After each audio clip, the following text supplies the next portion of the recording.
Donc aujourd'hui nous sommes en compagnie de Serge Loigne, Christophe Tarditi et Noël Le Breton, trois représentants de l'organisation des festivités sur Sanary-sur-Mer. Nous avons commencé l'été, nous arrivons à la fin du mois de juillet, ce qui représente déjà près d'une quinzaine de dates de concerts et de spectacles en soirée. Donc messieurs, depuis le début, depuis le commencement quand même, quelles ont été les évolutions? Qu'est-ce qui s'est passé sur Sanary? Comment êtes-vous arrivé à cette qualité actuelle de prestation? Monsieur Tarditi peut-être? Donc évolution, moi ça fait 3 ans que je suis délégué aux animations. Donc j'ai un petit peu vu avant ce qui se passait parce que moi j'ai mis Sanary depuis de nombreuses années. Et c'est vrai que le site d'année à année évolue dans le bon sens, avec des moyens de plus en plus de chaque année, et puis surtout de la volonté de chacun, qui permet de faire un site aujourd'hui qui est au niveau, on va dire un bon niveau. Effectivement un bon niveau, puisque vous avez quand même accueilli des têtes, je dirais, d'affiches, puisque vous avez quand même accueilli Cuny Williams, Umberto Tozzi, vous avez accueilili aussi derrière Hélène Ségara, vous avez accueilli les Wellers aussi, et Michel. Quel est pour vous, d'après vous, d'après votre expérience, le plus gros concert que vous ayez pu faire justement sur cette infrastructure et qui était certainement aussi le plus lourd à mettre en œuvre pour qu'il se déroule parfaitement du début jusqu'à la fin? Eddie Mitchell peut-être. Oui, je pense que c'est Eddie Mitchell où il y avait le plus de personnes. Voilà, où il y avait le plus de personnes, à peu près 12 à 15 000 personnes, avec une très très grosse infrastructure. D'accord. Mais quand même, malgré la conjoncture actuelle, parce que là on est quand même sur un concept original, lancé par Ferdinand Bernard, le maire de Sanary-sur-Mer, qui a lancé un système tout à fait novateur dans le sens où c'était basé sur une gratuité, des concerts et des spectacles offerts, et organisés en plus par thématique. Donc c'était quand même tout à fait nouveau. Là on enchaîne justement des semaines thématiques, jazz, folklore, musique du monde, etc. Comment vous arrivez, malgré la conjoncture actuelle, les festivals, tout ce qui se passe aux alentours, à garder justement cette qualité, cette thématique, cette organisation, ce planning?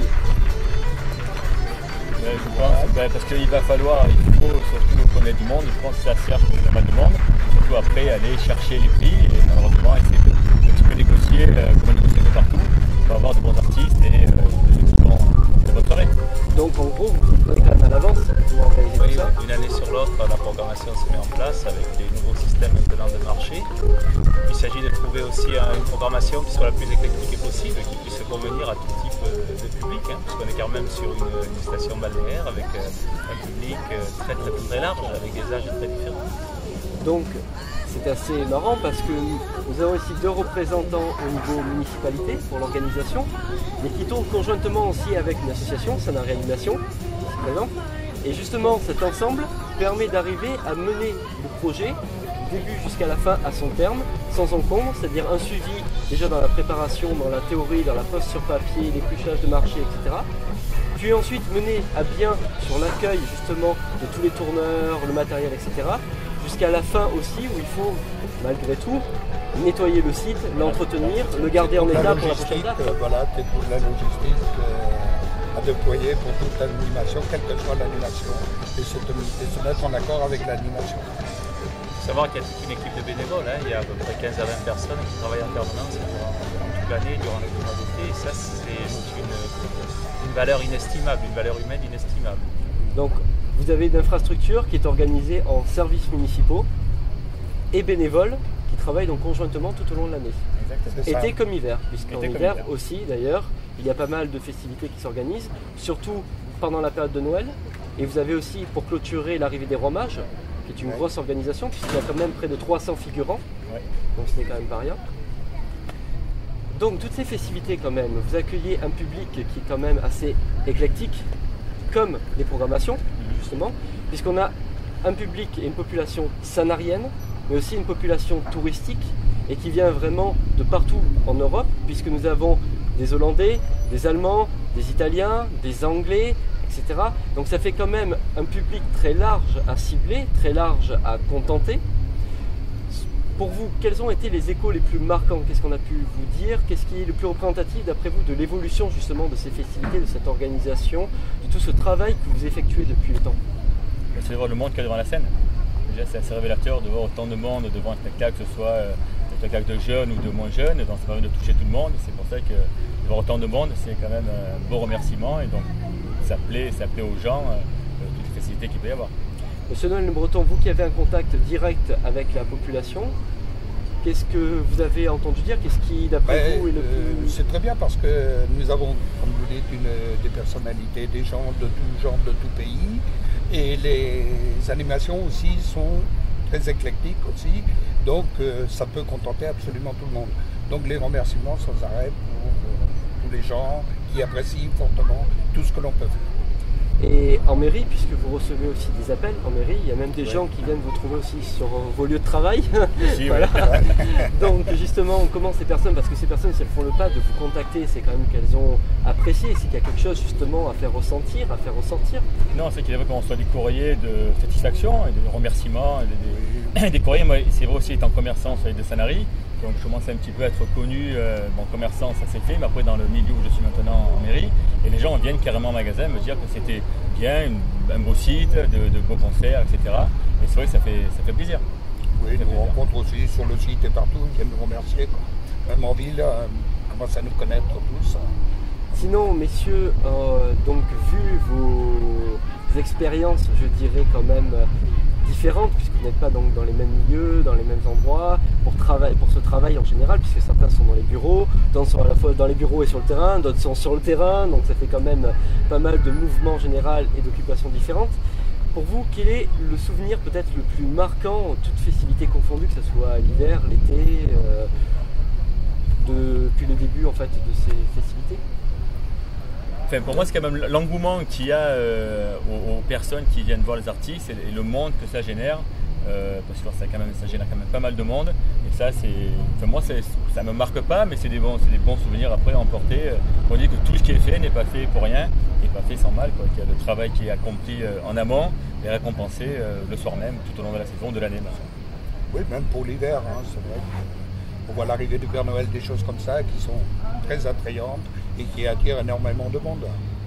Juste comme ça, depuis début juillet, grosso modo, puisqu'on arrive donc à la fin du premier mois, selon vous, quel a été le concert, le spectacle, la soirée qui a été peut-être la plus intéressante à voir?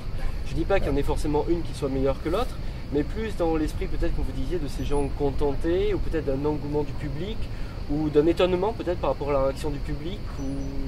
Mais moi personnellement, après je ne sais pas les autres, mais moi c'est le concert de l'âme qui a réussi à faire lever toutes les personnes, à faire danser un petit peu les gens entre les chaises et tout ce qui est au milieu. Donc ça a été quand même assez beau à voir et à entendre raconter par les autres.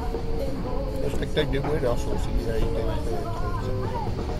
Oui, moi je pense aussi chaque spectacle, les hommages et les tributes de Rolling Stone et le téléphone et qui finalement génèrent aussi un engouement. Les gens retrouvent des concerts qu'ils ont aimés. Les folklores aussi ont eu beaucoup de succès. En fait, tout en fait, on les reprend l'un après l'autre et tous au même niveau. Oui, c'est vrai. Et donc, comme il est de coutume à Sanary Animation, on vous laisse un petit mot de conclusion pour terminer cette interview et surtout ce petit reportage sur votre travail tout au long de l'année, surtout sur votre point de vue sur ce travail, parce que donner le travail au public, leur indiquer ce que vous faites derrière, c'est une chose, les gens le prennent en compte, mais savoir aussi comment vous le ressentez, c'est important. Alors si vous aviez un petit mot de fin, ce serait? Moi je dirais venez et continuez à venir nombreux parce que c'est vraiment la plus belle récompense qu'on puisse avoir. Voilà, et puis merci à tous les bénévoles de Sanary Animation et tous les autres qu'on ne voit pas de faire des spectacles comme ça, et merci à tout le monde. Et venez effectivement en nombre. J'en profite Thomas pour remercier justement toute mon équipe, 20 bénévoles qui se donnent à fond pour que tout marche pour le mieux. Merci à tous. Messieurs, merci, bon après-midi et bon courage pour la fin de saison. Merci beaucoup. Merci.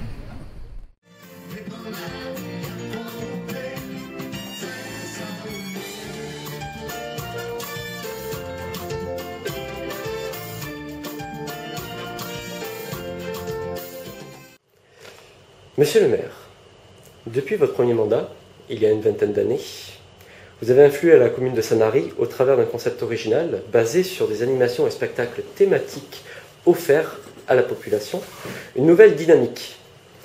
Quel regard portez-vous aujourd'hui sur cette volonté? Moi je dirais que La volonté reste la même, puisqu'il s'agit d'offrir aux gens qui viennent en vacances à Sanary, tout comme aux habitants de Sanary bien sûr, des spectacles qu'ils ne pourraient pas voir autrement, auxquels ils ne pourraient pas accéder. Donc c'est une façon d'être toujours en accord avec nous-mêmes. Et en plus maintenant ça rentre dans la politique de l'agenda 21. Donc je pense que c'était le bon choix et qu'il faut continuer. Et puis chaque année l'amender en fonction de ce que nous constatons et de l'évolution de la vie et en particulier des animations désirées par ceux qui viennent et qui vivent à Sanary. Au vu de l'importance de ces animations, pour l'été par exemple, 32 soirées sur 2 mois, ce qui n'est pas rien, de la logistique et du travail d'équipe extra et intra-municipale, nécessaire pour arriver toute l'année à maintenir une coordination, comment arrivez-vous à maintenir là une telle qualité? Je crois que les choses sont assez simples. Dans une ville, n'importe quel maire peut décréter ce qu'il veut, décider ce qu'il veut. S'il n'y a rien, il n'y a pas des relais, qui sont quelquefois des employés de mairie, qui sont quelquefois des entreprises, mais le plus souvent des bénévoles. Il n'y a pas grand-chose qui peut se réaliser. Donc la vie de la cité, elle est basée sur la vie associative, donc il y a une association qui fonctionne bien, donc depuis maintenant une vingtaine d'années. Donc je pense que ça fait partie de la recette qui est miraculeuse, paraît-il, mais qui est tout simplement celle de la vie associative.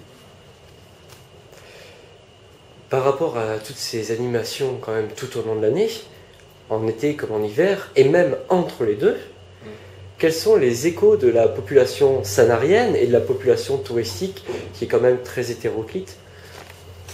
Il y a comme tout le temps ceux qui ne sont jamais contents, ceux qui trouvent que c'était trop de spectacles, pas assez, ceux qui auraient voulu d'autres spectacles, ceux qui auraient voulu être assis, ceux qui auraient voulu être debout, donc on n'en finit jamais avec cela. Donc cela, je pense que de temps en temps, il faut, et le plus souvent, il faut les ignorer. On travaille pour le plus grand nombre et globalement, je crois que l'indice de satisfaction, il se mesure à la fréquentation des spectacles, à la fréquentation de la ville de Sanary. Et si aujourd'hui, tout le monde est d'accord pour constater que la fréquentation de Sanary, elle bat tous les records, ce n'est pas le fait du hasard. Et pour être très précis, quand on regarde la fréquentation des parkings sur l'année 2009, qui est la dernière année complète que nous ayons en notre possession, on constate que la progression a été de 8%. De 8% de 52 semaines, ça fait donc plus de 4 semaines. Ça veut dire que globalement, nous avons gagné un mois de fréquentation, c'est-à-dire que c'est plus 12, mais 13 mois de fréquentation que nous avons à Sanary. Donc cela veut dire que quelque part, sans être parfait, nous avons trouvé une bonne adéquation entre l'attente des uns et des autres et les disponibilités techniques et surtout financières de la ville. Ce concept original, monsieur le maire, que vous avez mis en place, c'est-à-dire justement des concerts offerts à la population, d'une qualité certaine, puisque c'est quand même très hétéroclite et il y en a pour tous les goûts, c'est libre d'accès tout au long de l'année. Quels mots, quelles conclusions pourriez-vous apporter pour les années à venir? C'est que tout cela n'est pas gratuit, contrairement à ce qu'on peut penser, puisque toujours quelqu'un qui paie. Je dis que la seule chose qu'on ne paie pas, c'est l'eau de pluie, à condition de la recevoir en ouvrant la bouche, parce que si vous achetez un seau, il faut déjà compter dans le prix de l'eau le prix du seau. Donc tout a un prix, et donc cela veut dire aussi que ça nécessite une forte volonté dans la gestion des deniers publics de la ville de Sanary, et que tant que nous pourrons le faire, nous continuerons à le faire.